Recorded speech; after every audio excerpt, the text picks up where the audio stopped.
Snow White and Rose Red. A poor widow once lived in a little cottage, in front of which grew 2 rose trees, one bearing white roses and the other red. She had 2 little girls who were just like the 2 trees. One was called Snow White and the other Rose Red, and they were the sweetest and best children in the world. Rose Red loved to run about the fields and meadows, to pick flowers and catch butterflies. But Snow White sat at home with her mother and helped her in the household, or read aloud to her when there was no work to do. The 2 children loved each other, and so dearly they always walked about hand in hand, whenever they went out together. And when Snow White said, "We will never desert each other," Rose Red answered, "No, not so long as we live."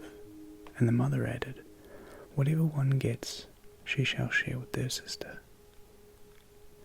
They often roamed about in the woods gathering berries, and no beast ever hurt them.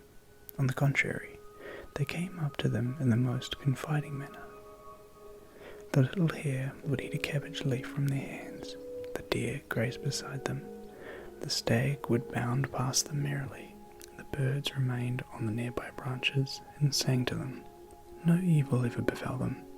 If they forgot about the time and night overtook them, they lay down on the moss and slept till morning.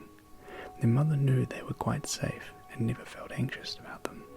Once, when they had slept the night in the woods and had wakened by the morning sun, they perceived a beautiful child in a shining white robe sitting close to their resting place.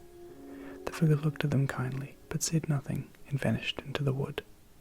And when they looked around, they saw they had slept quite close to a precipice, over which they would have certainly fallen had they gone on a few steps further in the darkness.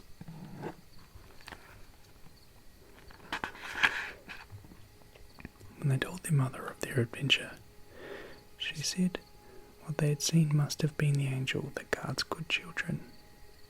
Snow White and Rose Red kept their mother's cottage so clean and neat it was a pleasure to step in it. In summer, Rose Red looked after the house, and every morning, before her mother awoke, she placed 2 flowers beside the bed, a rose from each tree. In winter, Snow White lit the fire and put a shining brass kettle on to boil. In the long winter evenings, when snowflakes fell, their mother would say, "Snow White, go close the shutters." They gathered round the fire, while their mother put on her spectacles and read aloud from a big book. The 2 girls listened and spun quietly. Beside them on the ground lay a little lamb, and behind them perched a little white dove with its head tucked under its wing. One evening, as they sat thus cosily together, someone knocked on the door. The mother said, "Rose Red, open the door quickly. It must be some poor traveller seeking shelter from the snow and cold." Rose Red hastened to unbar the door, and thought she saw a poor man standing in the darkness outside. But it was a bear who poked his thick black head through the door. Rose Red screamed aloud and sprang back in terror. The lamb began to bleat, and Dove flapped its wings, and Snow White ran and hid behind her mother's bed. But the bear said, "Don't be afraid. I won't hurt you. I am half frozen and only wish to warm myself a little." "You poor bear," said the mother, "lie down by the fire, but take care not to burn your fur." Then she called Snow White and Rose Red and came out. "The bear will do you no harm. He is good and an honest creature." And so they came out of their hiding places, and gradually the lamb and dove drew near too. They all forgot their fear. The bear asked the children to beat the snow out of his fur, and they fetched a brush and scrubbed him till he was dry. Then the beast stretched himself in front of the fire and growled happily and comfortably. The girls soon grew quite playful with him, and treated their guest like a big dog. They rolled him about here and there, and teased him gaily, and if he growled, they only laughed. The bear submitted to everything with the greatest of good nature.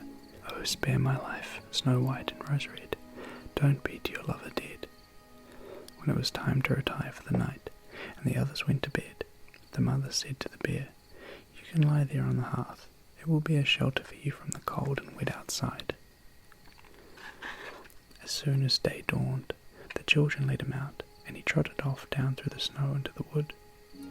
From this time on, the bear came every evening the same hour and lay down by the hearth, and little Snow White and Rose Red played what pranks they liked with him. They grew so accustomed to his visits that the door was never locked at night till their friend had made his appearance. When spring came and all the world outside was green, the bear said one morning to Snow White, "Now I must leave you, and I will not return again the whole summer." "Where are you going, dear bear?" asked Snow White. "I must go to the forest and protect my treasure from the wicked dwarfs. In winter, when the earth is frozen hard, they remain underground, for they cannot work their way through. But now, when the snow is thawed and the sun has warmed the ground, they come out to spy the land and steal what they can. Anything that falls into their hands and disappears into their caves with them is not so easily brought back to light again." Snow White was quite sad over their friend's departure. When she unbarred the door for him, the bear caught a piece of his fur on the door knocker as he stepped out, and Snow White thought she caught sight of glittering gold beneath it, but she could not be certain. The bear ran hastily away and soon disappeared behind the trees. A short time later, their mother sent the children into the wood to collect brushwood, and they came to a big tree fallen on the ground, and on the trunk, among the long grass, they noticed something jumping up and down, but what it was they could not distinguish. When they came closer, they perceived a dwarf with a wizened face and a beard a yard long. The end of the beard was caught in the cleft of the tree, and the little man sprang about like a dog in a chain and did not seem to know what to do. He glared at the girls with his fiery red eyes and screamed out, "What are you just standing there for? Come and help me." "What were you doing, little man?" Rose Red asked him. "You stupid, inquisitive goose," replied the dwarf. "I wanted to split the tree in order to get chips for firewood for our kitchen fire, and I drove the wedge, and all was going well, but the wood was so slippery it suddenly sprang out, and there was no time to remove my beautiful white beard, so here I am caught fast. I can't get away. You silly, smooth-faced milk and water girls just stand there and laugh at me. What wretches you are." The girls did everything in their power, but they could not get the little man's beard out. It was wedged in too firmly. "I will run and fetch somebody," said Rose Red. "Blockheads," snapped the dwarf. "What is the good of calling you someone else? You two are already too many for me. Does nothing better occur to you than that idea?" "Don't be so impatient," said Snow White. "I will help you," and taking her scissors out of her pocket, she snipped the end of his beard. As soon as the dwarf was free, he seized a bag full of gold, which was hidden among the roots of the tree, and muttered aloud, "Curse these rude wretches, cutting off a piece of my splendid beard." With these words, he swung the bag over his head and disappeared without another look at the children. A few days later, Snow White and Rose Red went out to catch some fish for supper. As they approached the stream, they saw something which looked like an enormous grasshopper, springing towards the river as if it were going to jump in. They ran forward and recognized their old friend the dwarf. "Where are you going?" asked Rose Red. "You're surely not going to jump into the water." "I'm not such a fool," screamed the dwarf. "That wretched fish is trying to drag me in." The little man had been sitting on the bank fishing when the wind had unfortunately entangled his beard on the line. Immediately afterward, a big fish bit, but the feeble little creature had no strength to pull it out. The fish was dragging the dwarf toward him. He clung with all his might to every rush and blade of grass, but it did not help him much. He had to follow every movement of the fish, and was in great danger of being dragged into the water. The girls had come just at the right moment. They held him firm, and did all they could to disentangle his beard from the line, but in vain. For beard and line were in a hopeless muddle. Nothing remained but to produce the scissors and cut the beard. A small part of it was sacrificed. When the dwarf saw what they were doing, the ungrateful little man yelled, "Do you call that manners, to disfigure a fellow's face? It wasn't enough that you shortened my beard before. Now you cut off the best bit of it.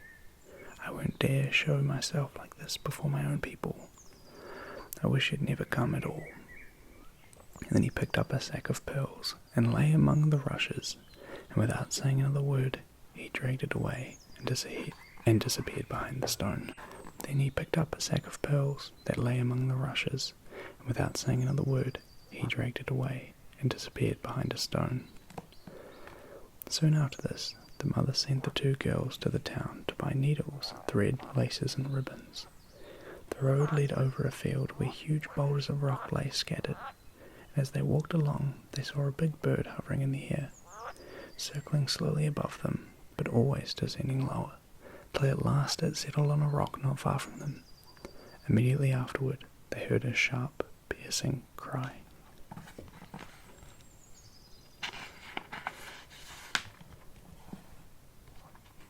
They ran forward, and with horror, the eagle had pounced on their old friend, the dwarf, and was about to carry him off. The tender-hearted girl seized hold of the little man and struggled so long with the bird that at last he let go his prey. When the dwarf had recovered from the first shock, he screamed in the screeching voice, "Couldn't you have treated me more carefully? You have torn my fine little coat, all to shreds, awkward hussies that you are." And then he took up a bag of precious stones and vanished under the rock into his cave. The girls were accustomed to his ingratitude and continued on to town. On their way home, they passed the field again and were surprised to see the dwarf pouring out his precious jewels on an open space, for he had thought no one would pass by at so late an hour. The evening had shone on the glittering stones, and they sparkled so beautifully that the girls stood and gazed at them. "What are you two standing there gaping for?" shrieked the dwarf, and his ashen grey face became scarlet with rage.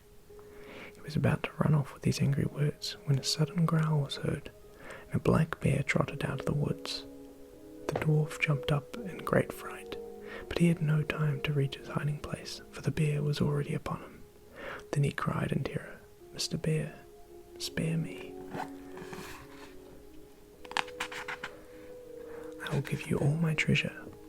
Look at those beautiful precious stones lying there. Spare my life. What pleasure would you get from a poor, feeble little fellow like me? You wouldn't feel me between your teeth. There, lay hold of these two wicked girls. They will be a tender morsel, for you as fat as any young quails. Eat them instead."